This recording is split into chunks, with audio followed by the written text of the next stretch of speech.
We know that saturated fat, there is no association with the development of heart disease or type 2 diabetes or death. Over 90% of it is saturated fat, which, as you know, can lead to heart disease.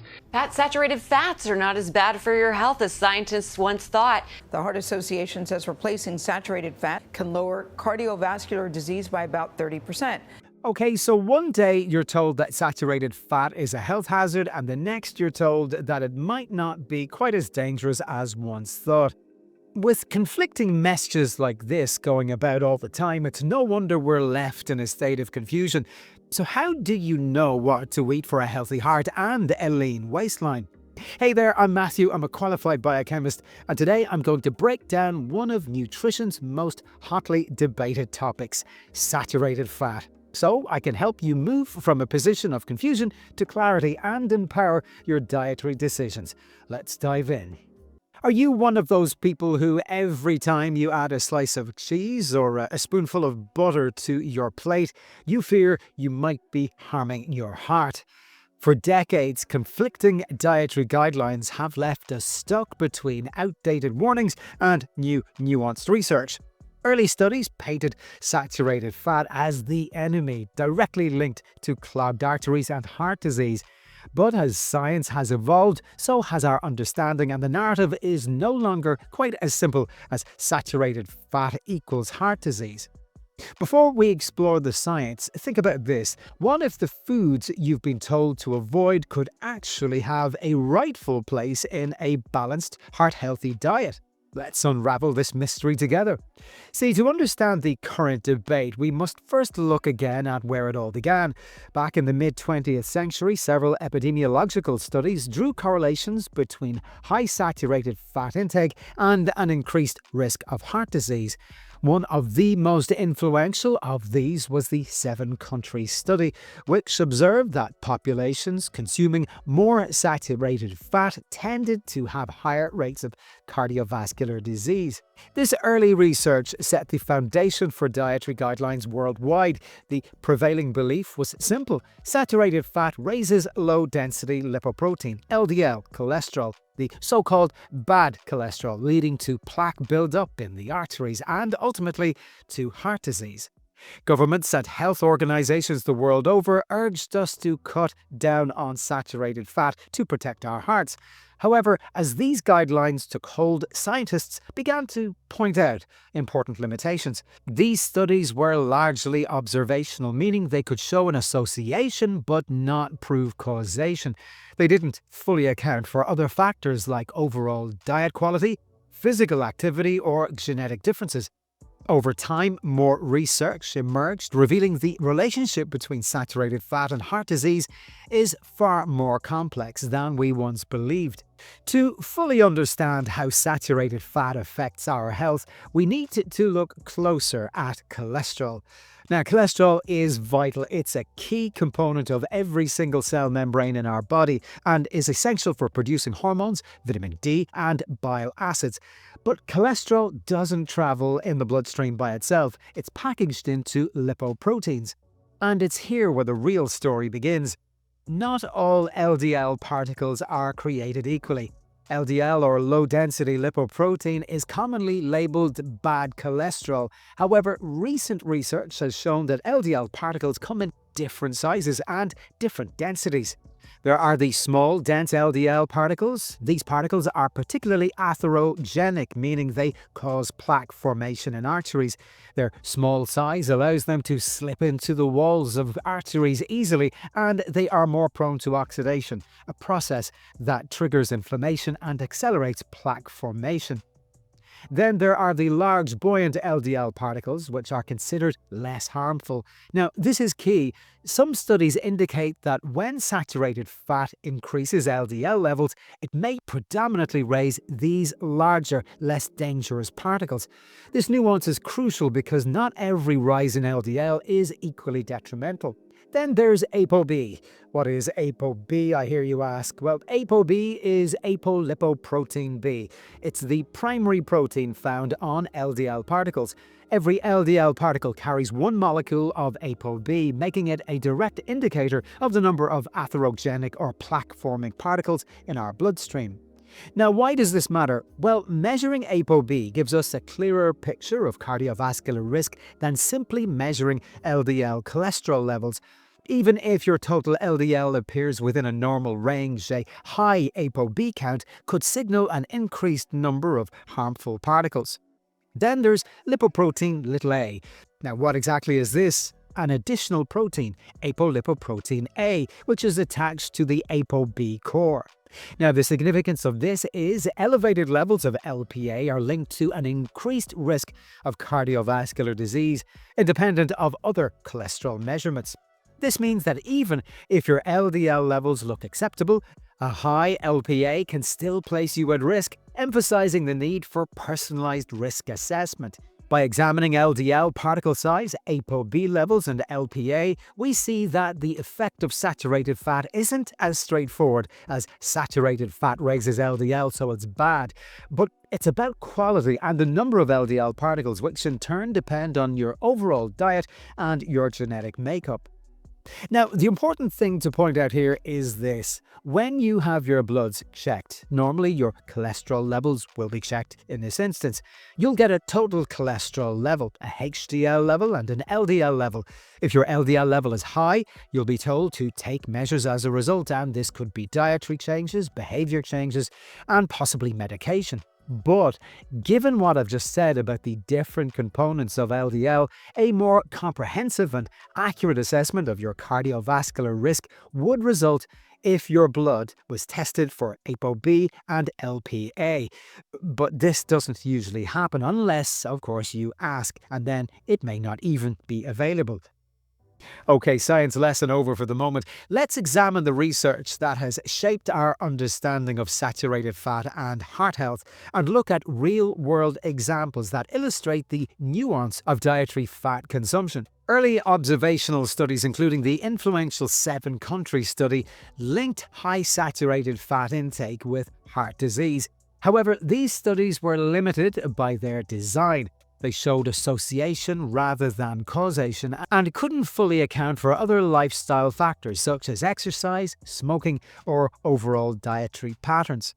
A comprehensive 2010 meta-analysis published in the American Journal of Clinical Nutrition reviewed numerous prospective cohort studies and found no significant evidence linking saturated fat intake directly to coronary heart disease. This finding challenged the conventional wisdom that saturated fat was the primary culprit. Further studies in journals like the Annals of Internal Medicine emphasize that what matters most is not just the amount of saturated fat, but what replaces it in your diet.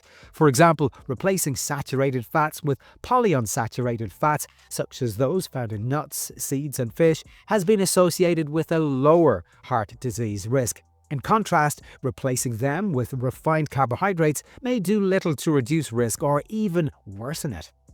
So the insights that I mentioned earlier, such as the differences between small, dense LDL and large, buoyant LDL particles, along with the roles of ApoB and LPA, help explain why studies might show conflicting results.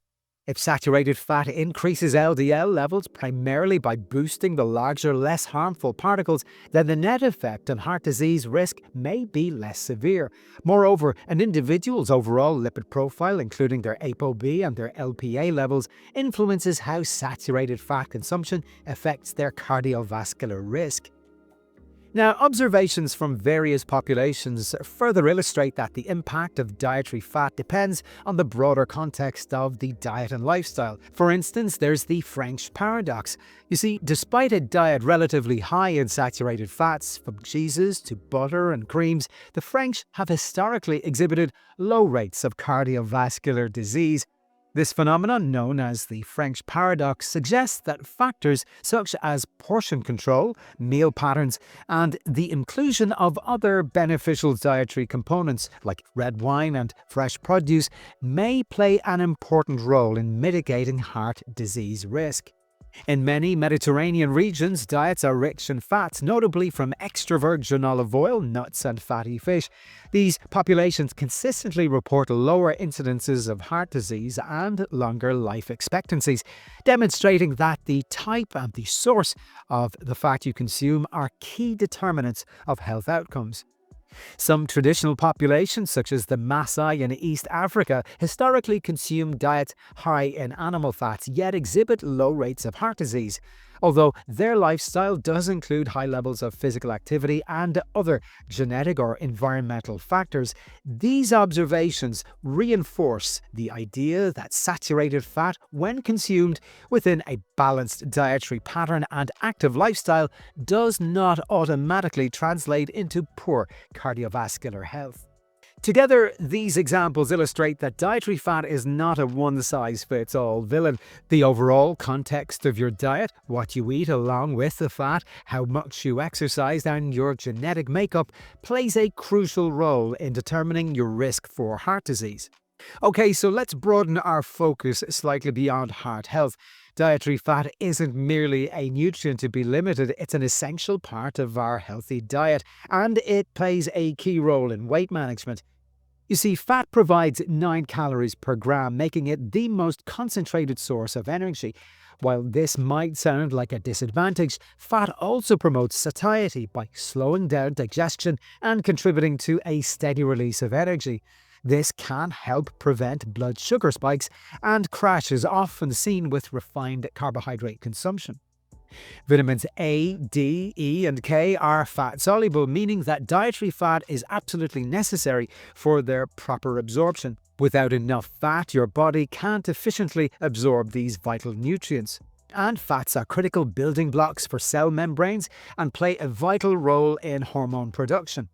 A healthy balance of fat supports a variety of physiological processes, from reducing inflammation to ensuring proper reproductive health. Multiple studies have demonstrated that diets incorporating moderate amounts of healthy fats, especially those rich in monounsaturated and polyunsaturated fats, can be more effective for long-term weight management than very low-fat diets. For example, they improve insulin sensitivity. Balanced fat intake helps stabilize blood sugar levels, reducing cravings and aiding in appetite control. They contribute to enhanced satiety. You see, including healthy fats in your meals makes you feel fuller for longer, which can help prevent overeating. They promote nutrient density. Whole food sources of fat like avocados, nuts, seeds, and olive oil are packed with essential nutrients and oxidants, supporting overall health and metabolic function. Therefore, the goal isn't to eliminate fat from your diet, it's to choose the right types and incorporate them into a balanced, nutrient-dense eating plan. So now that we've covered the science and examined the evidence, let's translate this knowledge into a practical eating plan that helps support both cardiovascular health and weight management. First of all, prioritize whole foods, unprocessed foods. Base your meals on fresh fruit, vegetables, whole grains, lean proteins, and legumes. These foods are naturally low in unhealthy fats and refined sugars, while being rich in vitamins, minerals, and fiber. Balance your fat intake. Moderate saturated fat. Enjoy sources like dairy, coconut oil, and lean cuts of meat in moderation. Evidence suggests that moderate amounts of saturated fat can be a part of a healthy diet, especially when balanced with other fats. Emphasize unsaturated fats. Focus on monounsaturated and polyunsaturated fats from extra virgin olive oil, avocados, nuts, seeds, and fatty fish. These fats help improve your lipid profile and reduce inflammation. Make intelligent substitutions. When reducing saturated fat, replace it with nutrient-dense unsaturated fats rather than with refined carbohydrates. For example, swap butter for olive oil and opt for whole grains over sugary snacks. Incorporate omega-3 fatty acids. Omega-3s found in fatty fish such as salmon and mackerel, flax seeds, and walnuts are potent anti-inflammatory agents that support heart health. Aim to include these foods several times a week. And practice portion control. Even healthy fats are calorie dense. Being mindful of portion sizes helps maintain a healthy weight. Use smaller plates, measure your servings, and listen to your body's hunger cues. and adopt a holistic lifestyle. Recognize that diet is only one piece of the puzzle. Combine your balanced eating plan with regular physical activity, adequate sleep, and effective stress management to create a synergistic effect on your overall health and well-being. So there you have it. After exploring science old and new, here is the bottom line. Saturated fat is not the sole villain. The outdated notion that saturated fat alone causes heart disease is overly simplistic. It's not just about raising LDL cholesterol. It matters which types of LDL particles are produced, the larger, less harmful versus the smaller, dense ones, as well as the overall number of atherogenic particles measured by ApoB and the independent risk from LPA. The impact of saturated fat depends on what replaces it. Swapping saturated fats for nutrient-dense unsaturated fats leads to improved cardiovascular outcomes, whereas replacing them with refined carbohydrates may offer little benefit or even increase your risk. Your overall diet pattern and lifestyle factors, your physical activity, your stress, and your sleep are far more important than isolating one specific nutrient.